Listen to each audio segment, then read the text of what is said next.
Bonjour, bienvenue dans l'espace pédagogique apicole. Donc, voici l'installation réalisée pour le DNSEP sur le projet Apiculture et Pédagogie, un projet réalisé fin juin 2013.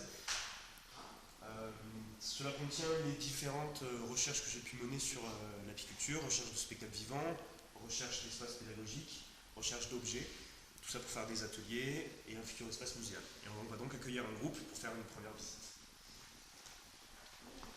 Bonjour, bienvenue dans l'espace pédagogique. Je peux vous emmener faire une petite visite dans le monde des abeilles, si ça vous dit. Voilà. Donc on a fait ici plusieurs recherches pour présenter l'abeille de façon pédagogique et emmener les gens à la découverte de cet insecte. Donc je peux vous emmener par une première découverte. Vous avez déjà dû voir une abeille? Bien sûr. À votre avis, combien d'ailes a une abeille? 4. Elle en a 4, tout à fait. C'est ce qui fait que c'est un hyménoptère. Imaginez qu'on joue l'abeille, on peut utiliser nos bras pour faire les ailes. Combien de fois vous pensez qu'on puisse battre des ailes par seconde, donc des bras? Une demi-fois. Une demi-fois? 200 peut-être. 200 fois par seconde? Je sais pas. 60. Des bras. Je pense 2-3 fois. En tout cas, l'abeille peut battre des ailes 200 fois par seconde. Et je vous propose de le vérifier, que vous vous installez sur ce plateau. Voilà, en fait, il s'agit d'un simulateur de vol qui va vous permettre de rentrer dans la peau d'une abeille. Alors, je vais vous expliquer le principe est le suivant. Vous avez un détecteur de mouvement qui capte un peu le déplacement de vos bras. Donc, plus vous allez battre des bras, plus vous allez avancer dans le décor que vous voyez. Allez, ici, je vous propose de commencer à battre des ailes. Nickel. Voilà, donc plus vous battez des ailes, et plus vous avancez. Tu peux essayer de prendre par devant. Allez-y, plus vite. Plus vite encore. Et là, vous commencez à sentir que vous êtes vraiment dans la peau d'une abeille. Voilà, et donc devant vous, vous avez un champ de pommiers en floraison. Ce champ de pommiers en floraison, on est dépumé en Provence. Et donc, il faut bien sûr imaginer qu'à la fin de la floraison, les abeilles n'ont plus rien à avoir à manger. Donc en fait, ce qui se passe, c'est que l'abeille va venir chercher les ruches et va les emmener sur un autre champ, en l'occurrence les cerisiers, où elles vont pouvoir avoir une nouvelle nourriture. Donc je vous conseille de voler assez rapidement pour rejoindre la ruche avant que l'apiculteur récupère la ruche. Parce que si jamais l'apiculteur récupère la ruche avant, certainement vous ne rejoindrez jamais la ruche. Alors allez-y, vous pouvez donc vibrer des ailes. Voilà, plus vite, plus vite, plus vite, plus vite. Ça fait d'agile, hein. Voilà, au top. Donc voilà, vous êtes arrivé à votre ruche et l'apiculteur vous a transporté. Alors moi, je vous propose de faire un autre petit jeu pédagogique. Parce que bon, on a vu que vous avez la capacité de voler grâce à vos ailes. Mais à quoi servent les ailes des abeilles? Est-ce que vous savez pourquoi elles volent? Pourquoi elles se baladent dans les champs de pommiers? Pour aller butiner. Pour aller butiner, tout à fait. Et donc butiner, ça consiste à aller chercher, qu'est-ce que tu sais ce qu'elles vont chercher en butinant les abeilles? Pollen. Du pollen, bien sûr, et aussi du nectar. Alors on va pouvoir voir comment ça fonctionne un peu le pollen.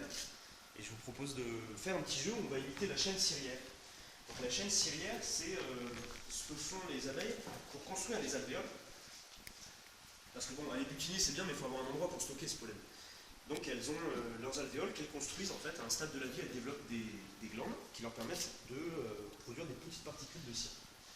Ces petites particules de cire, elles vont se les faire passer entre elles à la queue leu-leu et les faire passer à l'abeille bâtisseuse qui, elle, va assembler des petits morceaux de cire pour construire les alvéoles. Donc ce que je vous propose, dès à présent, c'est de devenir vous-même des abeilles bâtisseuses. Je vais donc vous remettre à chacun une petite plaque de cire que vous êtes en mesure de produire vous-même. Et on va se mettre à la chaîne. Moi, je vais être l'abeille bâtisseuse et vous allez tous être des abeilles cirières. Donc c'est parti, on se les fait passer à la chaîne. Oh, merci abeille cirière. Merci beaucoup. Et donc grâce à ça, on peut construire des alvéoles. Alors maintenant, on a réussi à construire un alvéole qui nous suffira pour notre récolte du jour. Il nous faudrait donc maintenant, voilà, cela on le coupera. Il nous faudrait donc une abeille butineuse. Qui veut être l'abeille butineuse parmi vous? Tu as l'air autant que tu es une super butineuse. Margot, tu vas être la magasinière. Sinon, Jérôme, tu as aussi une casquette assez apicole. Ok. Donc on a disposé un tournesol dans cette salle qui contient du pollen. Et donc Isée va aller butiner et ramener le pollen qu'elle va faire passer à l'abeille magasinière. C'est moi le magazine. Je suis l'abeille magasinière. Et l'abeille magasinière va donc stocker le pollen dans l'alvéole. Voilà, bravo Jérôme. Tu es l'abeille magasinière. Ouais. Donc alors on pourrait se demander maintenant, on a tout un stock de pollen, mais à quoi va nous servir ce pollen? Pourquoi elle butine du pollen? Qui c'est qui a une idée?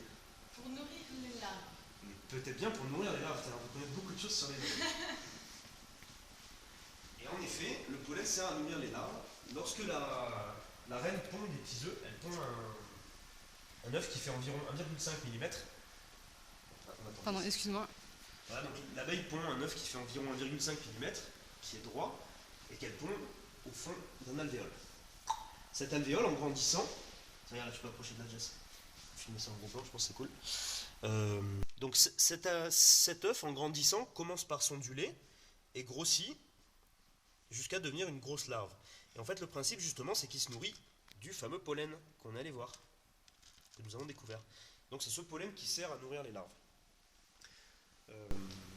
Ensuite, au niveau du stade du développement, la larve se développe et puis passe au stade de nymphe. Et puis vous avez une larve qui se transforme donc en nymphe avec quelque chose qui ressemble à peu près à ça. Où on commence à distinguer les trois parties de l'abeille, c'est-à-dire l'abdomen, le thorax et la tête. Et une fois ce stade atteint, l'alvéole est refermé. C'est ce que vous pouvez voir ici. Voilà, les abeilles operculent le couvain. Et 18 jours au bout de 18 jours après la ponte, naît une petite abeille. Alors je ne sais plus où on a mis notre modèle abeille. On pourra faire un test avec nos collègues. Alors regardez, je vais vous donner des morceaux d'abeilles. Qui c'est qui veut participer pour la reconstitution? Égizé, si tu veux, viens voir. Donc voilà, tu as des morceaux d'abeilles, est-ce que tu serais capable de les assembler? Je pense. Alors. Tu peux filmer par-dessus, ça rendra cool, je pense que ça. Voilà, donc là tu as le thorax, ça cette partie comment elle s'appelle? L'abdomen.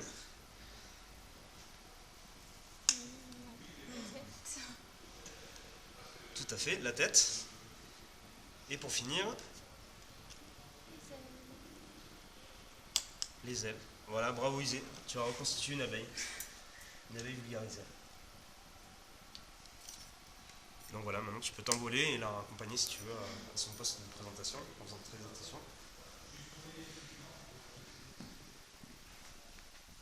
On va fermer. Yep, on arrive, on finit une petite vidéo avant de... Non, là, il faut y aller là. C'est fini, c'est bon. Ok, c'est bon, c'est fini. On arrête. Merci beaucoup, on aura au moins une trace vidéo. Bravo en tout cas.